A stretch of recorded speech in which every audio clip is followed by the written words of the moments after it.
আজকে আমরা যে চ্যাপ্টারটা নিয়ে কথা বলবো সেটা হচ্ছে চলতড়িৎ বা কারেন্ট ইলেকট্রিসিটি। তার আগে একটা ভিডিও দেখে নেওয়া যাক।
এই ভিডিওতে কি দেখলাম, যে দুটো অচৌম্বক, দুটো নয় কয়েকটা অচৌম্বক পদার্থকে আমরা একে অন্যের সাথে ঘর্ষণ করলাম। যেমন কাঁচের দণ্ডের উপরে আমি একটা সিল্কের ক্লথ দিয়ে ঘর্ষণ করেছি, একটা অ্যাবোনাইটের দণ্ড, তার উপরে আমরা একটা পশমের কাপড় দিয়ে, উলের কাপড় দিয়ে ঘষে দিয়েছি। তো তারপরে তাদের একটা অদ্ভুত প্রকৃতি এসছে, তাদের মধ্যে একটা অদ্ভুত ধর্ম দেখা যাচ্ছে। সেই ধর্মটা হচ্ছে যে তারা আকর্ষণ বা বিকর্ষণ করছে। এটা কিভাবে হচ্ছে? তো এই যে জিনিসটা, এই যে আকর্ষণ বিকর্ষণ, এর মূল কারণ হচ্ছে চার্জ বা আধান। দেখা গেছে যে কোনো, যেমন আমরা দেখলাম গ্লাসের একটা কাঁচের দণ্ড, তার উপরে আমরা সিল্কের কাপড় দিয়ে ঘষে দিলাম।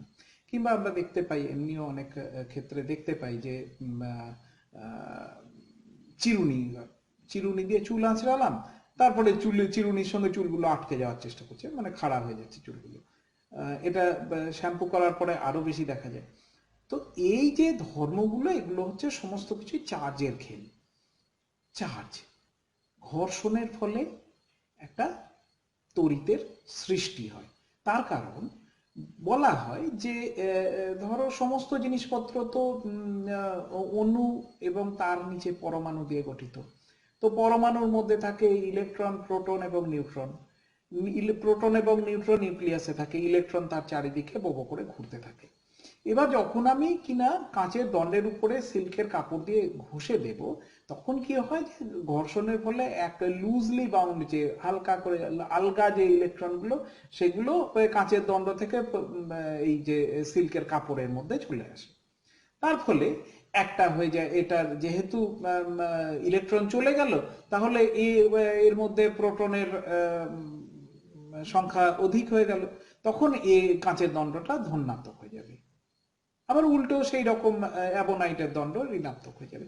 তো এই যে জিনিসটা, এই জিনিসটাকে এই যে আধান নিয়ে যে কথাবার্তা, তো আধানের ডেফিনিশনটা কি হবে তাহলে?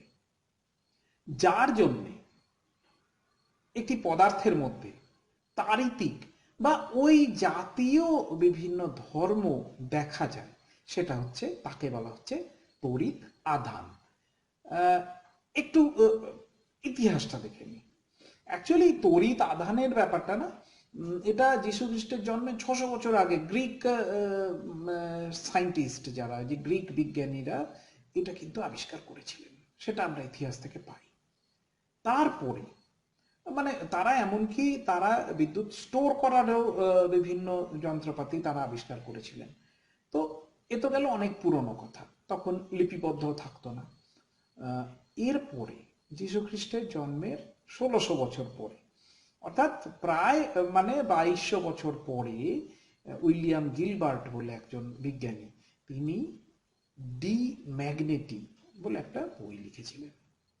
তিনি তাতে এই যে আধানের কথা, এই যে আধানের ফলে আকর্ষণ বা বিকর্ষণের গল্প, এই যে ধর্ম, এগুলো তিনি লিখে গেছিলেন। গিলবার্টের আরেকটা কথা হচ্ছে কি, গিলবার্ট কিন্তু প্রথম তার ইয়েতে তিনি ইলেকট্রিকাস এই শব্দটা ব্যবহার করেছিলেন। তার কয়েক বছর পরে থমাস ব্রাউনি গিলবার্টের যেসব গবেষণা সেই নিয়ে বই লেখা শুরু করলেন। সেইটাতে তিনি ইলেকট্রিসিটি এই কথাটা ব্যবহার করলেন, যা আজও আমরা বলে যাচ্ছি, মানে অনবরত আমরা ওই ইলেকট্রিসিটি কথা তো বলেই যাচ্ছি, পড়ছি তো বটে।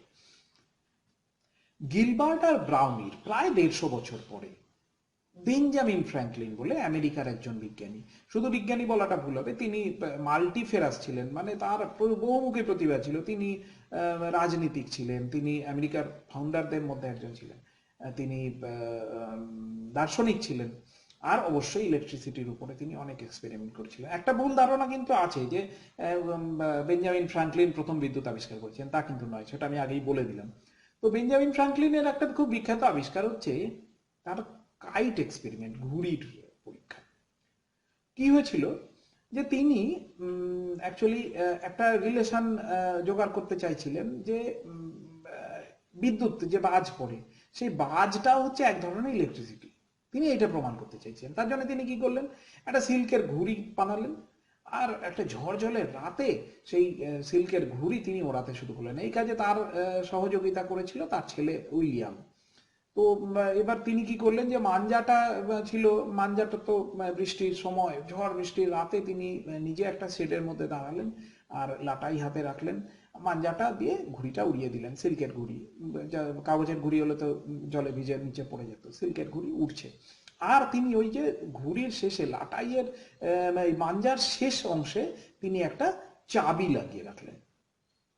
ঘুড়ি উঠছে, ঝড় হচ্ছে, আর তিনি কিন্তু শুকনো অবস্থায় আছেন। এরপরে কি হলো, যে তার খানিকক্ষণ পরে তিনি ওই যে ঘুড়ির মাঞ্জার যে শেষ অংশে, অর্থাৎ লাটাইয়ের কাছে তিনি যে চাবিটা বেঁধে রেখেছিলেন, সেই চাবিটাতে তিনি, মানে চাবির মধ্যে তিনি তার গাঁটটাকে এরকম ভাবে ঠেকাতে গেলেন। গাঁট ঠেকানোর সময় এই গাঁট এবং চাবির মধ্যে একটা স্পার্ক হলো। তিনি তো মানে তার এক্সপেরিমেন্ট ওখানেই সফল হয়ে গেল, যে ওকে, তিনি ধরে নিলেন যে এটা, এই যে আমার এই যে চাবিতে যে বিদ্যুৎ এসেছে, যে চার্জ স্টোরড হয়েছে, সেই স্টোরড চার্জ এসেছে হচ্ছে আকাশে যে বাজ পড়ছে বা লাইটনিং হচ্ছে সেখান থেকে এসেছে। তাই হোক, সেটা খানিকটা ইয়ে আছে, পরে অনেক মতভেদ বেরিয়েছিল যে না, ওটা বাজ পড়লে তো তুমি মরেই যেতে, তো তুমি যেখানে মরনি তা বাজ পড়েনি, কারণ তার কিছুদিন পরেই না আরেকজন বিজ্ঞানী তিনি এই অনুরূপ একটা এক্সপেরিমেন্ট করতে গেছিলেন এবং বাজ পড়ে মারা গেছিলেন। তো গিলবার্টের, যাই হোক, সেইটাতে একটা জিনিস সত্যি, যে মেঘের মানে উনি যখন আকাশে ঘুড়িটা উড়িয়েছিলেন এবং সেখান থেকে একটা চার্জ কিছু কালেক্ট হয়ে এসেছিল, অফকোর্স সেটা বজ্রপাত থেকে আসেনি, কিন্তু চার্জ একটা কালেক্ট হয়ে এসে সেটা চাবিতে সঞ্চিত হয়েছিল, এবং যেটার সঙ্গে কিনা তিনি যখন হাত দিতে গেলেন তখন ওটা স্পার্ক করলো। তো তিনি আর একটা ল্যাডেন জার বলে একটা বিদ্যুৎ স্টোর করার যন্ত্র আবিষ্কার করেছিলেন, সেটাতে তিনি বিদ্যুৎ স্টোর করেছিলেন। এছাড়াও না আরেকটা জিনিস জানিয়ে রাখি, যে বেঞ্জামিন ফ্র্যাঙ্কলিনের আরেকটা খুব বিখ্যাত আবিষ্কার হচ্ছে, যে তিনি কিন্তু আজকে যে আমরা বজ্রপাত নিরোধক, যে বড় উঁচু বিল্ডিং এর মাথায় যে লাইটনিং অ্যারেস্টার দেখতে পাই না, সেই যে লাইটনিং অ্যারেস্টার, এইটা কিন্তু তার ডিজাইন, যে উপরে এরকম করে রাখা থাকলে এখানে বিদ্যুৎ গুলো, চার্জ গুলো অ্যাকুমুলেট হবে এবং সেটাকে আমি নিচে চালিয়ে দিতে পারি। তো এই ঘটনাটা ঘটেছিল হচ্ছে 1752 সালের 10ই জুন। তারপরে তিনি তার গবেষণাপত্র পাঠিয়ে দিয়েছিলেন লন্ডনের রয়্যাল চার্টারে, এবং তারপরে তাকে একটা বিরাট স্বীকৃতি দেওয়া হয়েছিল। তো এর পরে কিন্তু তারপরেও ধরো আরো 50 বছর পরে আলেসান্দ্রো ভোল্টা বলে ইটালির একজন সায়েন্টিস্ট, তিনি আরো এর উপরে বিদ্যুতের উপর পরীক্ষা নিরীক্ষা করেছিলেন। যাই হোক, সেসব গেল। তো আমরা মোটামুটি চার্জের ব্যাপারটা বুঝলাম যে চার্জ দুই ধরনের হয়, একটা হচ্ছে ধনাত্মক আর একটা হচ্ছে ঋণাত্মক। ধনাত্মক চার্জ হচ্ছে সেইটা যেটার মধ্যে ইলেকট্রনের কমতি থাকে, অর্থাৎ প্রোটনের আধিক্য থাকে, আর ঋণাত্মক চার্জ হচ্ছে সেটা যেটাতে ইলেকট্রনের আধিক্য থাকে, কারণ ইলেকট্রন নেগেটিভলি চার্জ পার্টিকেল। এইবার আমরা একটা সূত্রে আসবো যে চার্জ তো দুটো চার্জ, তাহলে আমরা দেখছি যে যেমন হচ্ছে দুটো চার্জ একে অন্যকে আকর্ষণ করে কিংবা বিকর্ষণ করে। অপোজিট চার্জ হলে তারা আকর্ষণ করবে, আর সেম চার্জ হলে তারা পরস্পরকে বিকর্ষণ করবে। তো আকর্ষণ বা বিকর্ষণ যদি করে তাহলে একটা বল এক্সিস্ট করছে, একটা ফোর্স এক্সিস্ট করছে, ফোর্স আছে। তো সেই বলের মান কত, সেই বলের মান জানার জন্য কুলম্বের সূত্রটা আমাদেরকে জানতে হবে। কুলম্ব কি বললেন যে দুটো চার্জ, দুটো আধান, তাদের মধ্যে আকর্ষণ বা বিকর্ষণ বলের মান তাদের চার্জের গুণফলের সমানুপাতিক। এটা গেল 1 নম্বর। 2 নম্বর কি না, এই যে ফোর্স অফ অ্যাট্রাকশন বা রিপালশন, মানে আকর্ষণ বল বা বিকর্ষণ বল, সেটা তাদের মধ্যের দূরত্বের বর্গের ব্যস্তানুপাতিক। দুটো পেলাম, যে এক হচ্ছে ফোর্সের মান হচ্ছে আধান দুটির মানের গুণফলের সমানুপাতিক এবং মধ্যেকার দূরত্বের বর্গের ব্যস্তানুপাতিক। 3 নম্বর আরেকটা না বললে কিন্তু কুলম্বের সূত্র সম্পূর্ণ হবে না। এই আকর্ষণ বা বিকর্ষণ কিন্তু আধান দুটির মধ্যবর্তী যে সরল রেখা বরাবর ক্রিয়া করে, সেটা এমন নয় যে এরকম করে বেঁকে ক্রিয়া করবে। যদি এইটা একটা, এইদিকে একটা আধান থাকে, এইদিকে একটা আধান থাকে, তাহলে তাদের মধ্যে স্ট্রেট লাইন যদি টানি, সেই স্ট্রেট লাইন বরাবর কিন্তু সেই ফোর্স অফ অ্যাট্রাকশন বা রিপালশন সেটা ক্রিয়া করবে। তো আমরা এটার একটা, এটার যে নিউমারিক্যাল এক্সপ্রেশন, যে গাণিতিক যে রূপ, সেটা একবার দেখে নিই। Q1 আর Q2 দুটো বিন্দু আধান, এদের দুজনের দূরত্ব হচ্ছে r, অবশ্যই সরলরৈখিক দূরত্ব। আর এদের মধ্যে একটা বল যে ক্রিয়া করছে, স্থির তাড়িতিক বল বলি যেটাকে, সেটা হচ্ছে F। তাহলে আমরা প্রথম বক্তব্য কি দিলাম, যে F proportional to Q1 into Q2। দ্বিতীয়বারে বলছি F প্রপোর্শনাল টু 1/r², অর্থাৎ ব্যস্তানুপাতিক। দুটোকে একত্রে করে দিলাম, F proportional to Q1 into Q2 by r²। এবার একটা ধ্রুবক আনি, K, F equals to K into Q1 Q2 by r²। এই K হচ্ছে একটা ধনাত্মক ধ্রুবক রাশি, এটাকে কুলম্বের ধ্রুবক বলা হয়। এর মান ব্যবহৃত একক পদ্ধতি আর আধান দুটির মধ্যবর্তী মাধ্যমের প্রকৃতির উপর নির্ভর করবে। অর্থাৎ যেটা আমরা শেষ কথাটা যেটা বললাম, যে কুলম্বের যে ধ্রুবক, কে যে ধ্রুবকের মান কত হবে, সেটা হচ্ছে তুমি কি ইউনিট ব্যবহার করছো।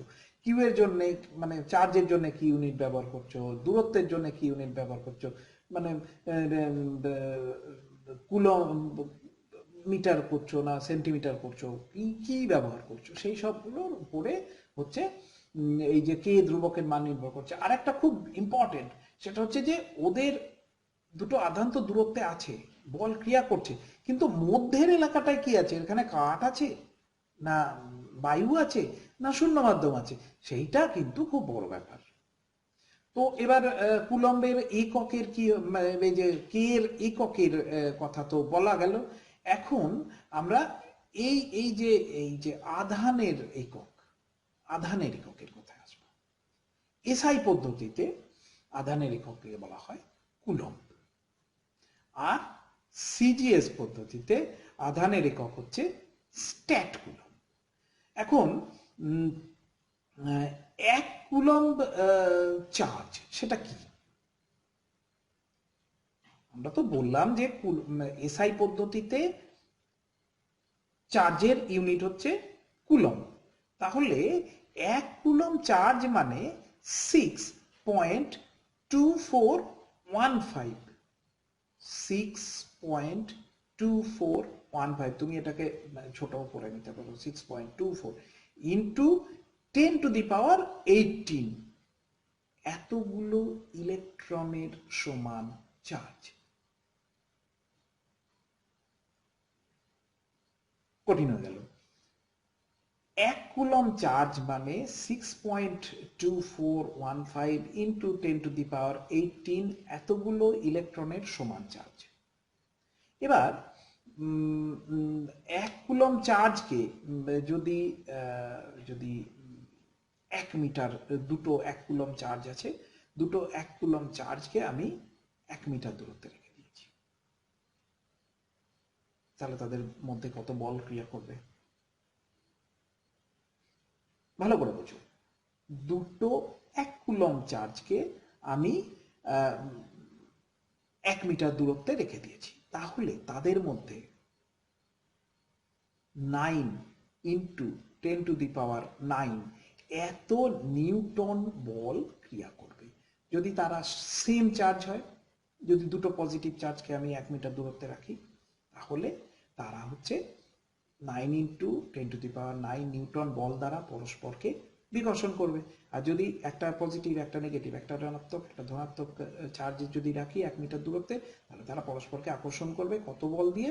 না, 9 ইন্টু 10⁹9 নিউটন দিয়ে। এবার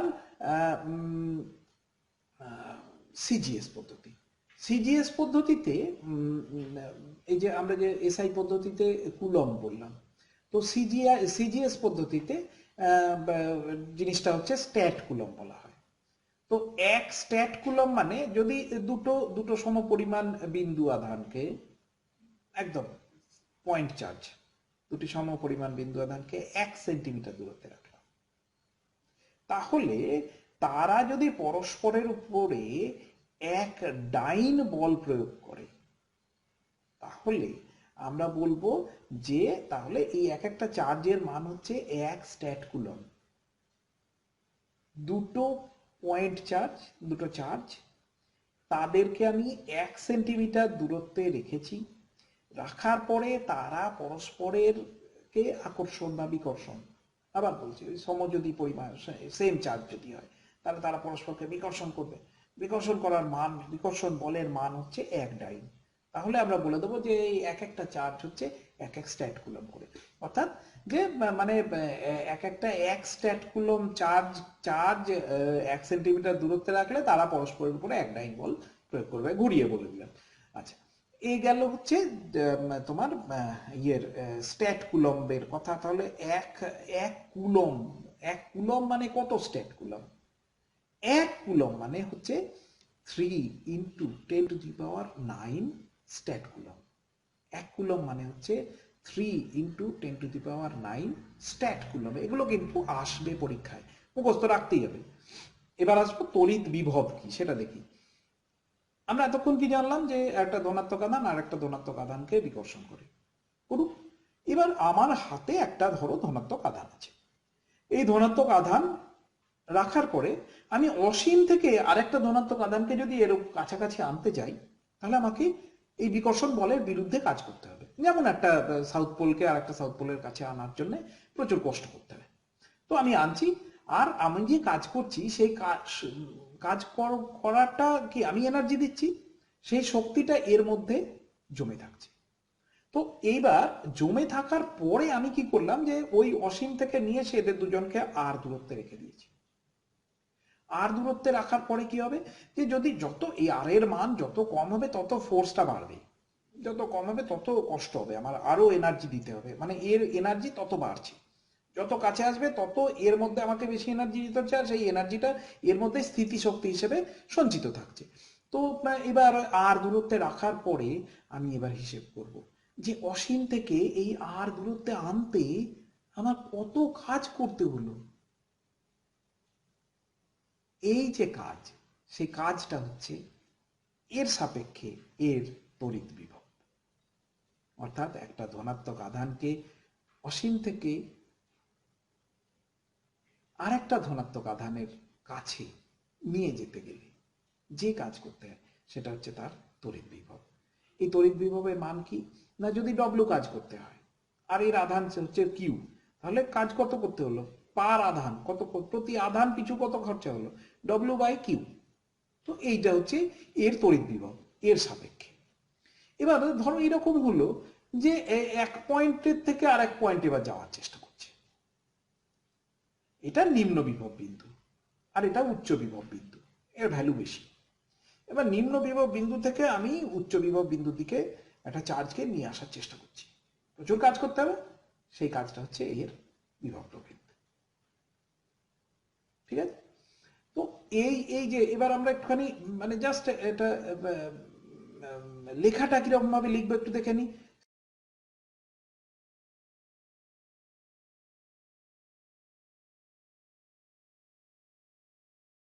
এবার আমরা বিভব প্রভেদের বা বিভবের এককের কথায় আসব। এসআই পদ্ধতিতে এর ইউনিট হচ্ছে ভোল্ট, আর সিজিএস পদ্ধতিতে স্ট্যাট ভোল্ট। তো ভোল্ট মানে ওই একই জিনিস, যে এসআই পদ্ধতিতে যেমন আমি বললাম ডব্লিউ বাই কিউ, তাহলে ডব্লিউ বাই কিউ থেকে V equals to W by Q, তাহলে এখান থেকে আমি এর সংজ্ঞা পেয়ে যেতে পারি যে ভোল্টের সংজ্ঞা কি। যদি 1 কুলম্ব ধনাত্মক আধানকে নিম্ন বিভব বিন্দু থেকে উচ্চ বিভব বিন্দুতে নিয়ে যেতে গেলে 1 জুল কার্য করতে হয়, তাহলে আমরা বলবো বিভব প্রভেদ হচ্ছে 1 ভোল্ট। আর এই রকম ভাবেই হচ্ছে তোমার স্ট্যাট ভোল্টও ওই ইয়ে যে 1 স্ট্যাট কুলম্ব চার্জকে নিম্ন বিভব থেকে উচ্চ বিভব বিন্দুতে নিয়ে যেতে গেলে যদি 1 আর্গ কার্য করতে হয়, তাহলে সেটা হচ্ছে 1 স্ট্যাট কুলম্ব। এটা হচ্ছে সিজিএস পদ্ধতিতে। এরপরে আসবো আমরা তড়িৎচালক বল। তড়িৎচালক বল আর বিভব প্রভেদ মোটামুটি বড় ভাই ছোট ভাই। তো তড়িৎচালক বলটা অ্যাকচুয়ালি কি হয়, যে ধরো একটা জিনিস আমরা যদি চিন্তা করি, যে আমরা তো জানি যে হ্যাঁ ট্যাঙ্কের উপর থেকে যদি আমি ইয়ে খুলে দিই, ট্যাপ খুলে দিই, জল নিচে পড়ে যাবে। উপরে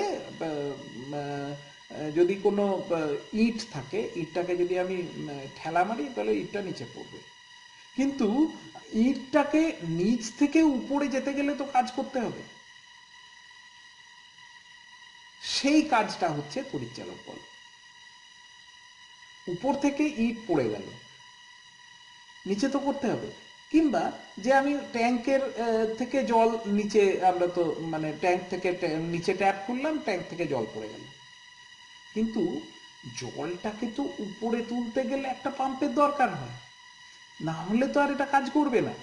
সেই যে উপরে তোলা, সেই উপরে তোলার ব্যাপারটাই হচ্ছে তড়িৎচালক বল।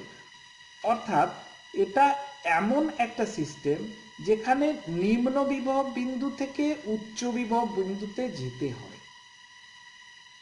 উচ্চ বিভব বিন্দু থেকে নিম্ন বিভব বিন্দুতে তো আসেই, সহজ, খুব স্বাভাবিক, নর্মালি একদম নদীর জল হাই লেভেল থেকে লো লেভেলে চলে আসে। কিন্তু লো লেভেল থেকে হাই লেভেলে নিয়ে যেতে গেলে তোমাকে কাজ করতে হবে। ঠিক ইলেকট্রিকের ক্ষেত্রেও তাই, যে একটা চার্জকে নিম্ন বিভব বিন্দু থেকে উচ্চ বিভব বিন্দুতে নিয়ে যেতে গেলে তোমাকে কাজ করতে হবে।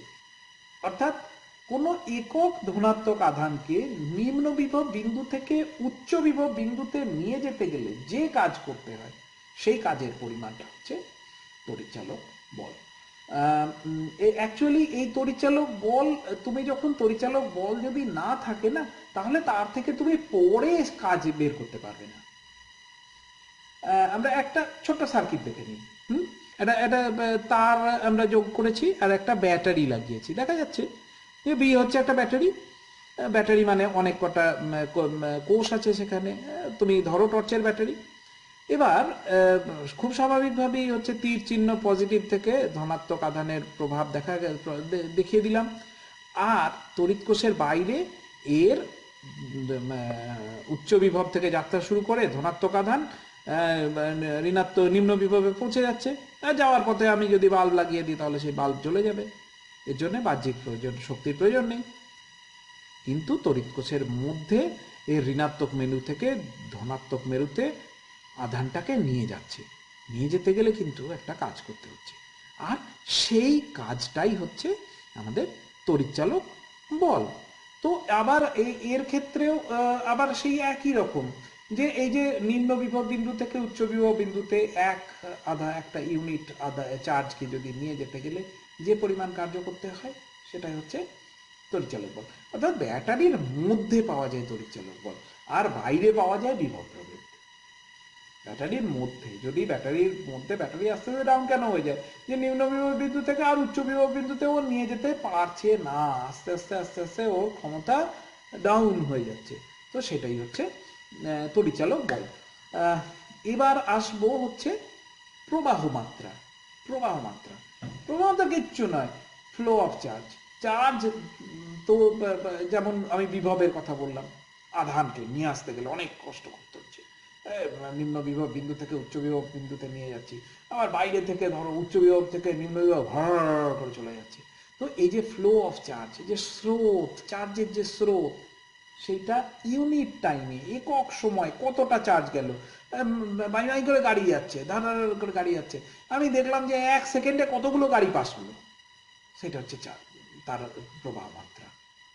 অর্থাৎ প্রবাহ মাত্রা I equals to Q by T, কতগুলো চার্জ গেল 1 ইউনিট সময়। 10 সেকেন্ডের মধ্যে 10টা গাড়ি গেছে, বা 10 সেকেন্ডের মধ্যে উল্টো হয়ে বললে 10টা চার্জ গেছে, তাহলে আমরা বলবো প্রবাহ মাত্রা হচ্ছে 1, 10/10।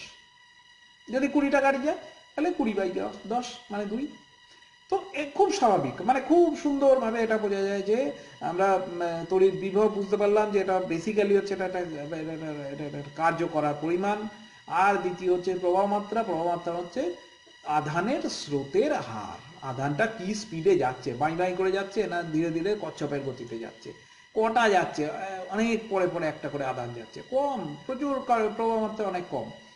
এবার আমরা মোটামুটি এই ইয়েতে না, এবার আর কি আছে, আর হ্যাঁ, প্রবাহ মাত্রার ইউনিট হচ্ছে অ্যাম্পিয়ার। ওই coulomb by second, coulomb per second. এক অ্যাম্পিয়ার মানে হচ্ছে 1 সেকেন্ডে কত কুলম্ব চার্জ পাস করেছে। তো এইটা দিয়ে না আজকে এই অবধি করে দিচ্ছি। এর পরের চ্যাপ্টারে আমরা এইগুলো না জানলে না আগেরগুলো জানতে অসুবিধা হবে।